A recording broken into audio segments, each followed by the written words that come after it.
Proudly we hail.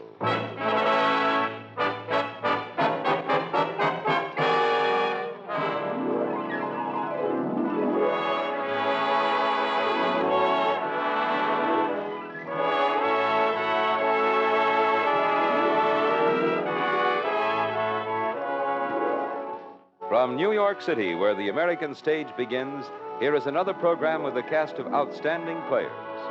Public service time has been made available by this station for your Army and your Air Force to bring you this story.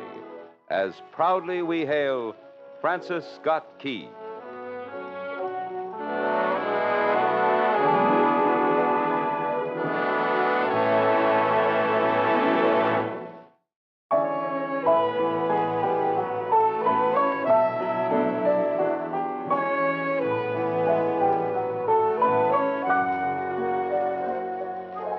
This is the story of a great contribution to the history of our country, a contribution which has been an inspiration to Americans everywhere, at home, at sea, abroad, and in or out of uniform. Today we speak of Francis Scott Key and our national anthem, the Star-Spangled Banner. Our first act curtain will rise in just a moment, but first... Here is a message for you young women who have just graduated from high school. There is a future for you in Air Force Blue. Yes, an important future in the exciting places of the world. Today, the WAF, Women in the Air Force, is rapidly expanding to keep pace with our defense needs. If you are between the ages of 18 and 34 and can qualify, enlist in the WAF, Women in the Air Force, and join the many patriotic American women who are serving their country on the Air Force team. You are needed to fill an important job in the service of your country. So visit your United States Army and United States Air Force recruiting station. Have a talk with the recruiting sergeant and learn all the facts. Remember, there's a future for you in Air Force Blue. And now your Army and your Air Force present the Proudly We Hail production, Symbol of Freedom.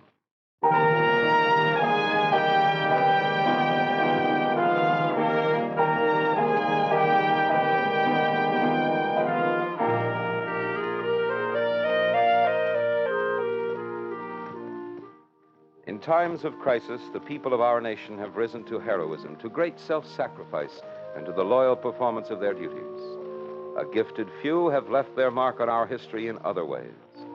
Our story is based on incidents in the life of a great American whose poetic verses were inspired in a time of national crisis. Poetic verses which have become a guide, a hope, and a prayer for the defenders of freedom throughout the world. It is 1814. The war with England is in its second year. The enemy is marching on Washington. A small gathering is taking place in the home of the well-known Georgetown lawyer, Francis Scott Key, and his wife, Polly. Francis? Yes, Polly, I'm here. Oh. Francis, what is it? Why are you in here like this, alone? I've been thinking. This war... Not thinking, Francis. You were brooding. It is not brooding. The enemy marches on the capital. The military organization seems to be completely falling apart. Everywhere I go, I find complete apathy, complete disinterest. Where is our national spirit? What are our leaders doing? The country feeling the way it does, well, we're being ripened for defeat. I don't see... What did you want, Polly? Oh, my dear, dear. I can't have you thinking unpleasant thoughts. And your tone... Polly. So abrupt and so... Come here, Polly. But so like I'm a jury or a witness. I'm your wife, remember. You're not supposed to... See, I reserve those kisses for no jury. Well, now I've forgotten what I came for. Oh, no. Francis, Judge Nicholson's leaving. So soon? Yes. He wants to speak to you in the hall a moment. I'll go right away. Polly? Yes, Francis. These are upsetting times. My Francis, they won't upset us. I know it. Now go. Go and see the judge. He's in the front hall. I will. And you owe me the next dance.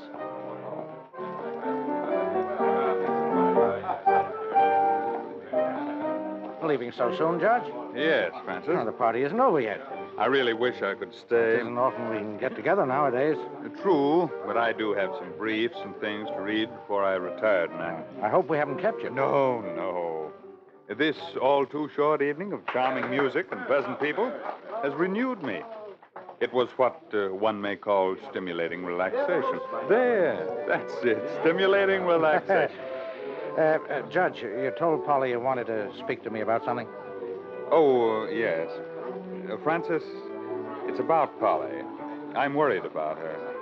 Now, I don't want this to sound too serious, but it is serious enough for us to speak of it. After all, we did marry the finest pair of sisters in the world. Granted, Your Honor, granted. Francis, Polly seems nervous and drawn and, Well, I haven't helped any, I guess.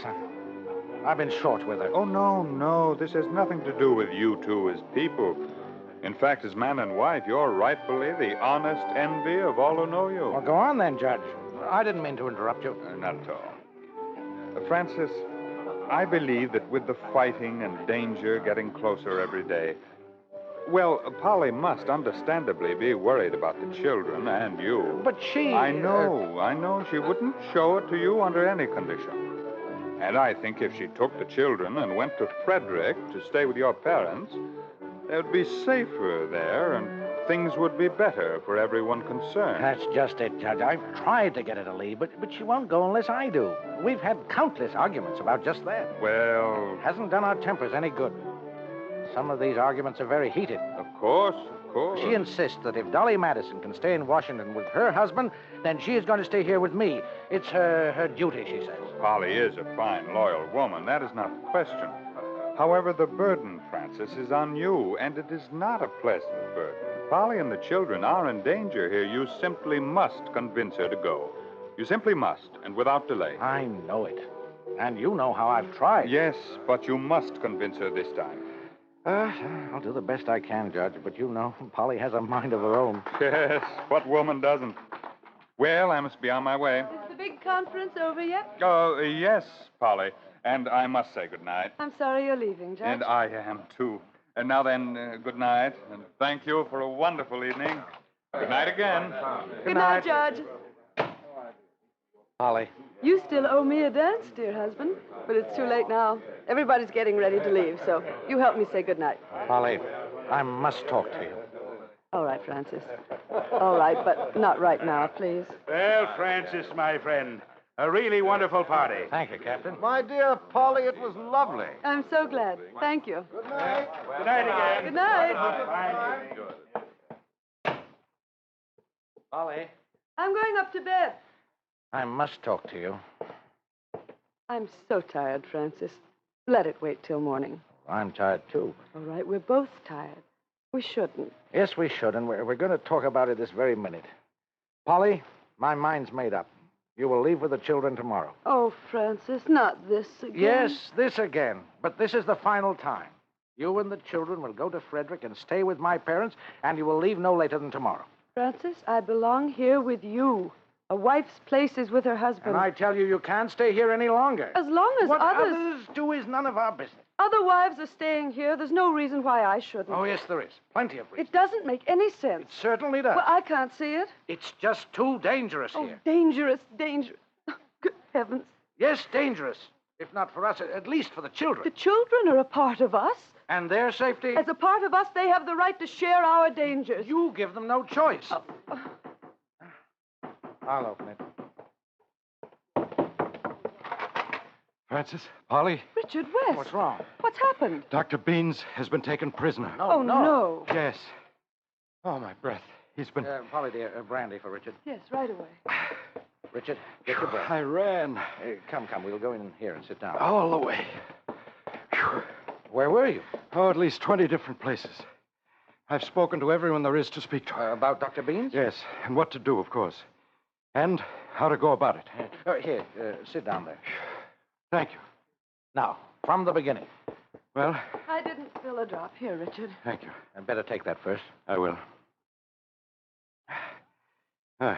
Well, all we know, and it's been verified, is that Dr. Beans was suddenly seized and taken prisoner out to the British fleet in the harbor. When did this happen? Late this afternoon. Well, how? Under what conditions? We don't know. No one seems to know too much about Well, that. how was the seizure verified? By friends. In answer to an official query, the enemy sent a terse note back saying simply that Dr. Beans is in our custody. Nothing else? Nothing else. What would they want an old man like Dr. Beans for? What possible reason? Poor old Dr. Beans. Is anyone doing anything to help him? That's why I'm here, Francis. Here? Yes. I've been delegated to ask you to obtain his release from the enemy. Of course, Richard, certainly. I knew we could count on you. I'll do everything I can to help him. Good. I'll have to call on Mr. Madison. I need his permission before I go on any such venture. Whatever you say, Francis. Yes, Richard. Can't promise anything, but I'll try to see the president first thing in the morning. Good. That was just what I needed. Thank you, Polly. I should think so, Richard. Here, I'll take the glass. Thank you. Now, Francis, I'd better be going. Sorry it was so late. Oh, no, that's all right. We were still up. I sort of lost track of time. The nature of an emergency is no relation to time. Seems to work out that way. No sleep on a battlefield, we must remember. That's certainly true. Richard, I should know something by noon tomorrow. I hope so. In any case, I'll get word to you. Fine. Good night. God bless you. Good luck. Good night, Richard. Well. Francis. Yes, dear.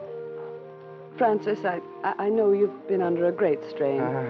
We both have, my dear. A terrible strain. And I have been a little too stubborn. Oh, you've been wonderful. No, I haven't, Francis. Polly. I haven't been reasonable. I haven't meant to be so harsh. Maybe a little vacation wouldn't do me any harm. What do you think? My Polly. That's my answer. I'll leave with the children for Frederick tomorrow. But you remember, I'm always with you. That thought I will remember. And remember. And remember.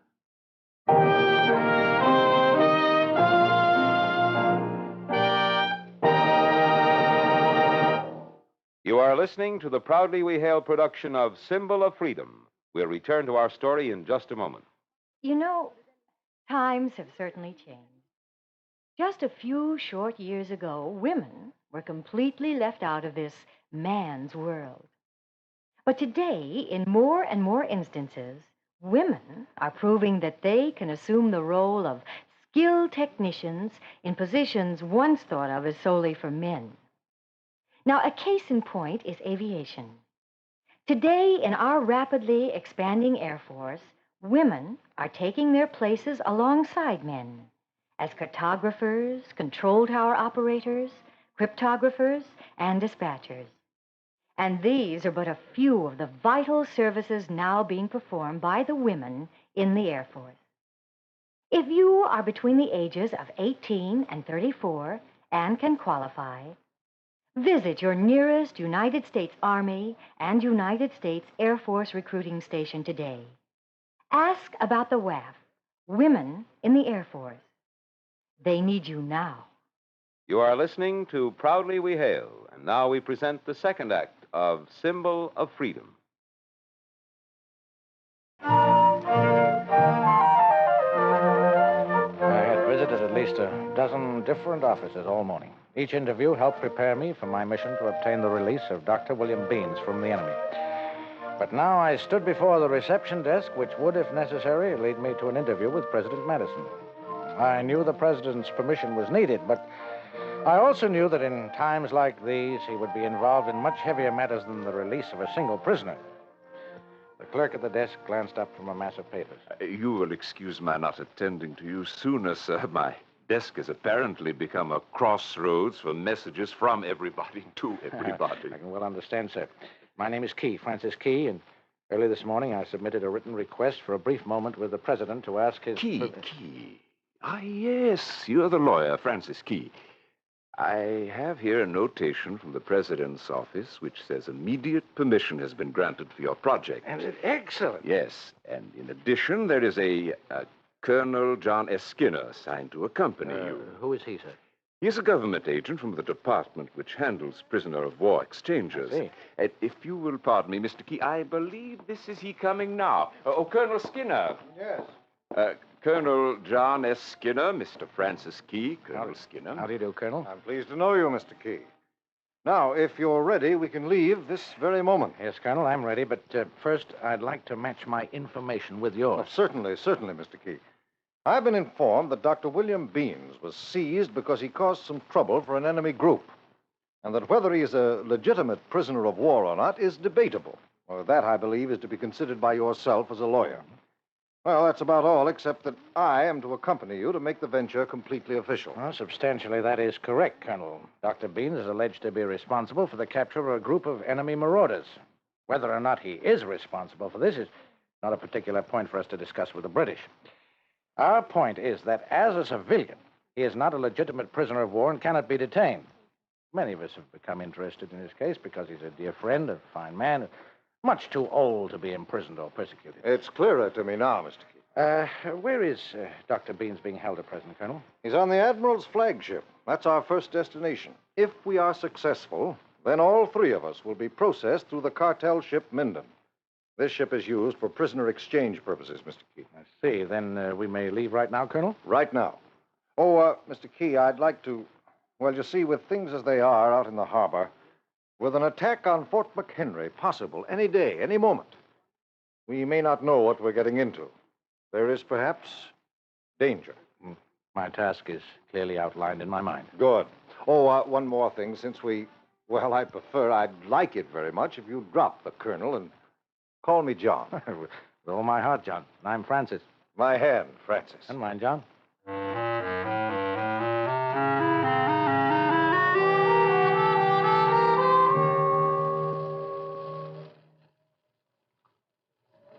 Dr. Beans, John and I have just learned we're all being held aboard this cartel ship for an indefinite period. Well, I don't understand it. We don't either.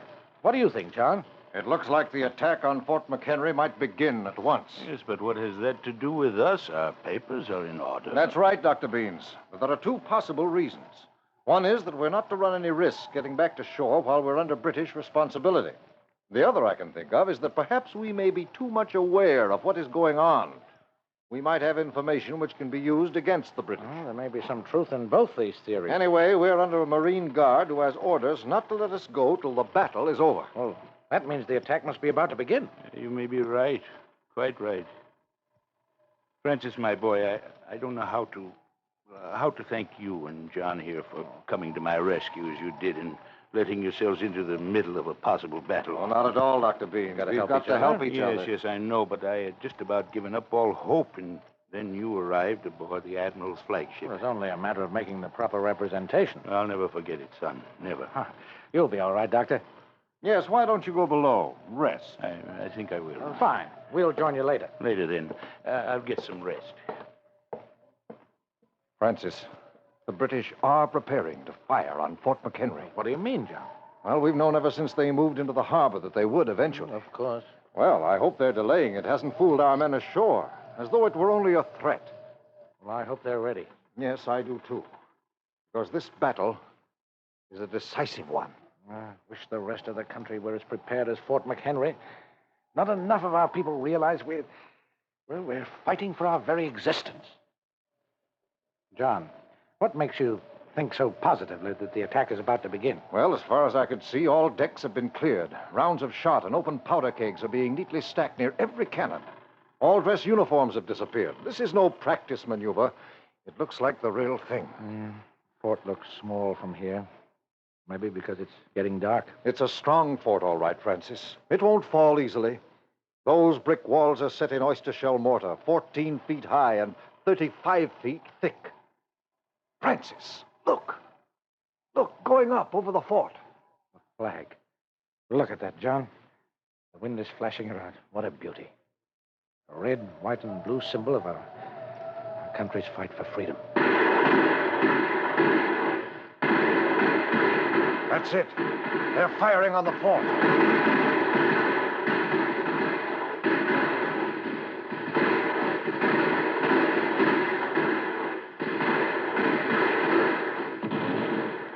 Coming below, Francis? Francis. You can't stay up here on deck all night. Coming below.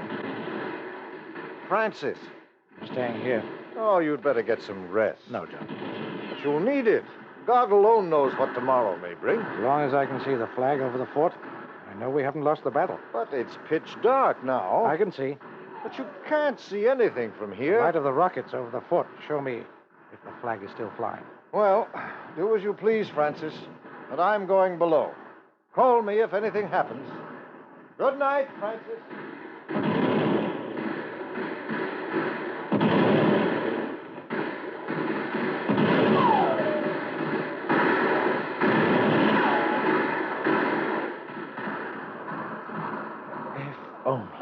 If only everyone could see this great moment now. Dawn coming up over Fort McHenry, the smoke and mist clearing for a moment. The light of a new day. Our flag. The flag is still there. I've been standing here through the night, watching, hoping, praying, while my country fights for its beloved freedom. If there were only some way to preserve this moment forever, deep in the hearts of my countrymen. Here, back of this old letter. I'll write about it. I'll try to tell them what happened this night.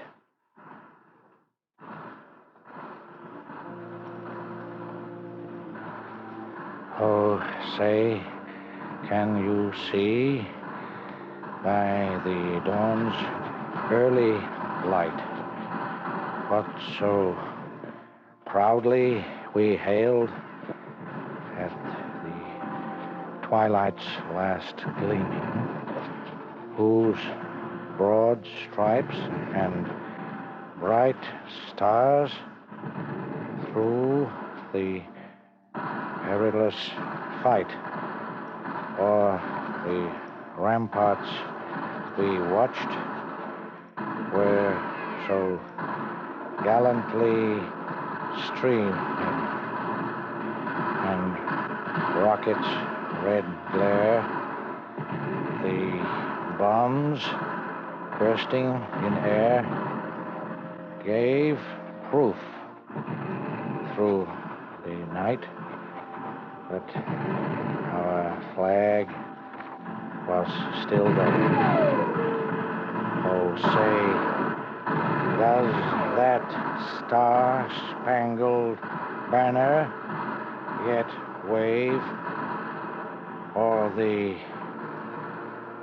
land of the free and the home of the brave?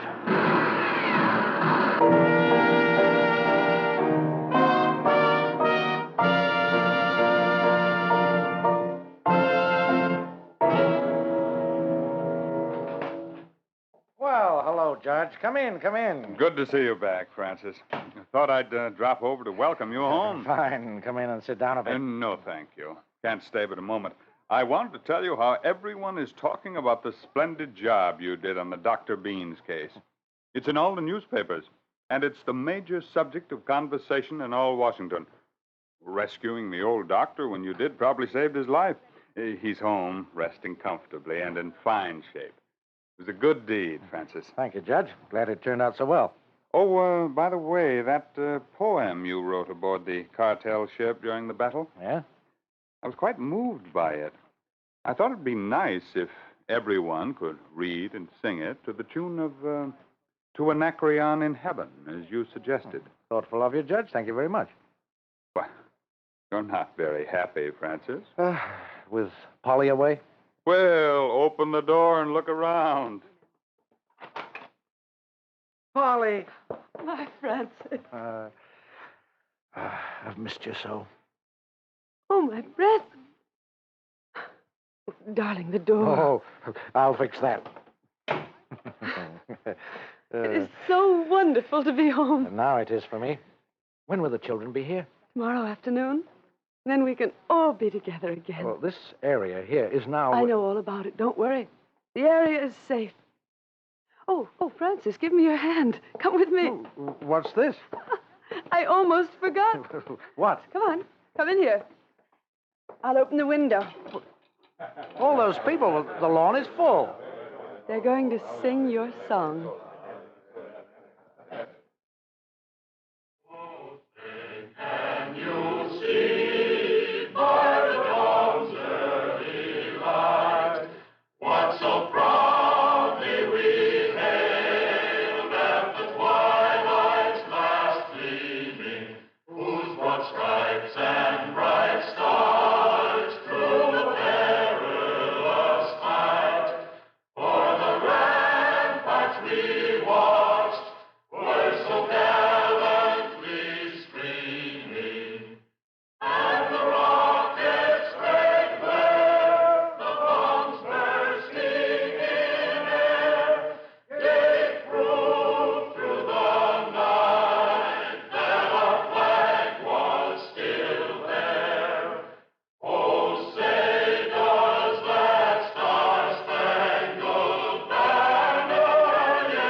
Our great flag, a banner of courage, a symbol of freedom and democracy, and a great national anthem, born in a crisis of our embattled young republic almost 138 years ago, whose inspired verses are just as stirring, just as hopeful, and just as timely today.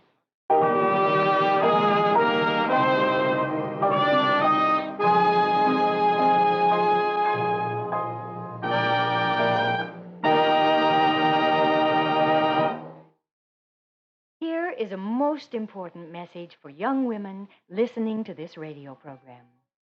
If you are between the ages of 18 and 34 and qualify, you can prove that this is a woman's world, too. How? By enlisting in the WAF, Women in the Air Force. By joining right now when you're needed most and when the opportunities for advancement are greatest, you will be serving your country well and yourself, too. You will have opportunities for some of the finest technical training in the world. Training which will serve you well should you elect to return to civilian life. But most of all, you will have the inner satisfaction of knowing that you are serving your country when the need is urgent. So, do your part in keeping America strong. Visit your local United States Army and United States Air Force recruiting station and enlist in the WAF, Women in the Air Force. Do it now.